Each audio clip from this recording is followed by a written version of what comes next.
I'm Chad Crawford, blues guitar teacher with Palmetto Music Institute here in Greenville, South Carolina, and I'm about to show you some blues you can use. Okay, let's talk a little bit about slide technique today. We'll start by considering the various kinds of slides. You have two basic kinds, glass or metal.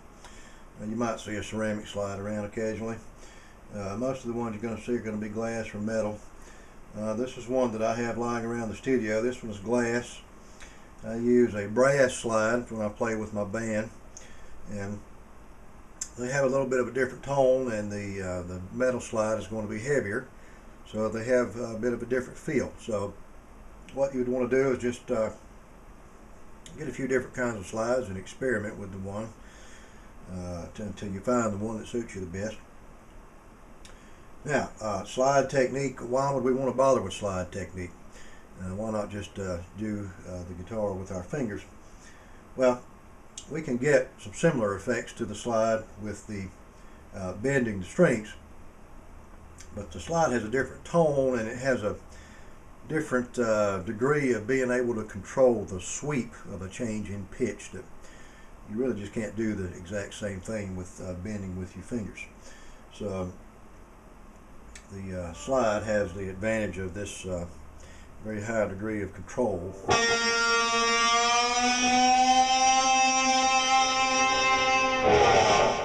Okay, so if you were going to play slide all the time, then you would want to have a guitar that's set up for slide. You would have that action raised a little bit higher, and you probably could take advantage of using some heavier gauge strings. And you would want to have a guitar that has a fixed bridge. This is a Stratocaster that I'm playing here. This has a floating tremolo type bridge, and that's not really necessary when you have a slide. You can do the tremolo effect with the slide. So now additionally, there's another major consideration with the slide. When we fret the strings on the guitar, we have a little bit of wiggle room as far as how close we are to the fret. Now, ideally, we want to get our fingers right up on the fret, but in reality, with some of these crazy chord forms that we have to make, we all know that sometimes we back off the fret a little bit. You can't do that with the slide because the slide does not utilize the frets, and in fact, if you mash the strings hard enough to cause the strings to touch the frets with the slide, you will defeat the purpose of the slide. Now, the downside of that is that you have to have the slide exactly over the note that you're wanting to play, right over the top of the fret. So if you're accustomed to playing with your fingers, then when you go to move to the slide, it may be a little disconcerting at first that you have to be on top of the fret. And if you're accustomed to looking at your hand while you're playing, and you go to put the slide where you customarily expect to see a finger for that note, you're going to be off. So you have to experiment a bit with making that adjustment to get accustomed to getting right over the top of the fret. Okay, now slide players who are primarily committed to playing with the slide often tune their guitars to non-standard tunings. They will tune to open chords often, such as D or G are very common, and that will allow you to make a full bar chord with the slide, or mini chords, just a few strings, part of a chord. You can't do that with a standard tuned guitar so much, but if you, like me, you primarily play with your fingers and you have a song or two that you want to play with the slide, then you can get away with some slide on a standard tuned guitar, and that's what we're going to focus on here. Now, the trick here is that the guitar is tuned in fourths, so we can utilize the certain double stops based on the fourth interval tuning of the standard tuning, and then also the between strings 3 and 2 we have a third interval, so we can also utilize that to our advantage. I play it in the key of G here, and the great thing about this key is we have, in terms of playing with the slide, we have the open string double stop here between strings 4 and 3. Okay, so we can take advantage of that in the key of G. Now, the thing about when you're playing with the slide, you want to utilize and emphasize the sweep effect.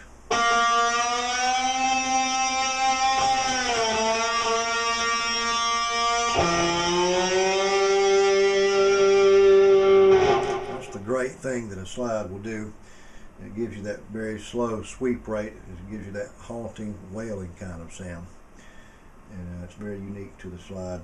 Now, so let's look at, for instance, here's a double stopped riff here based on the 4th and 3rd strings.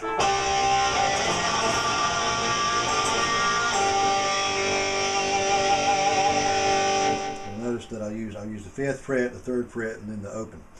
Okay, now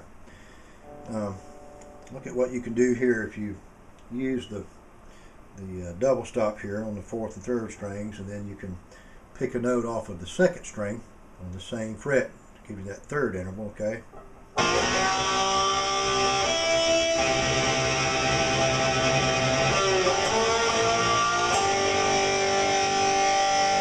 Okay, so that's some of the kind of ways you can play with the slide on a standard tuning guitar. Now, here's another useful double stop on this is the 5th and 4th strings on the 5th fret. This also works in the key of G because you have a D note and then a G note, and that is an inversion of a G5 there. Okay, so let's put some of these pieces together.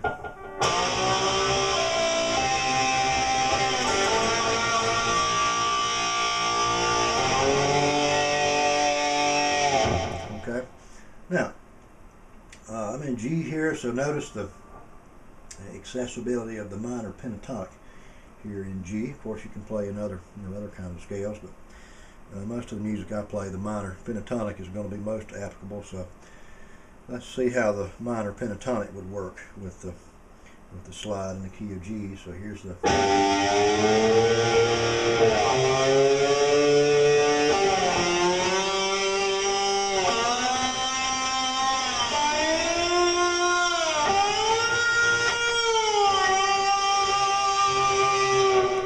so there's a little run through the minor pentatonic. Now, this is very different than playing with your fingers, as we've discussed. So the first time you try to play with a slide, it's just going to be very different, and it's probably not going to sound very good because you're not accustomed to having to play right over the top of the fret. So what you have to do is experiment with this and spend some time with it, and work on developing that feel for when you have the note, you have the slide right over the top of the fret to get the note that you're trying to get.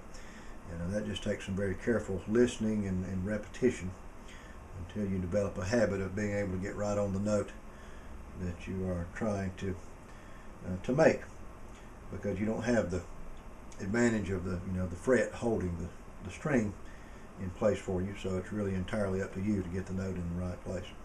Notice that I'm playing here with the slide here on my ring finger. Some slide players, you'll see, prefer the pinky finger for the slide, and then that leaves their other fingers free, to do some things.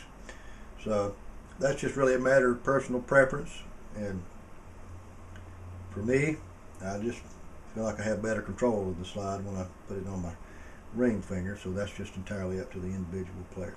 Okay, so even if you don't have any intention of becoming an advanced slide player, you can have a little bit of fun with the slide. It's got a great and very unique sound, and it brings some very interesting sounds out of the guitar. And then if you couple that with the double stops, you can get some nice kind of heavy and raw sounding riffs, along with that haunting feel of the slide technique. Okay.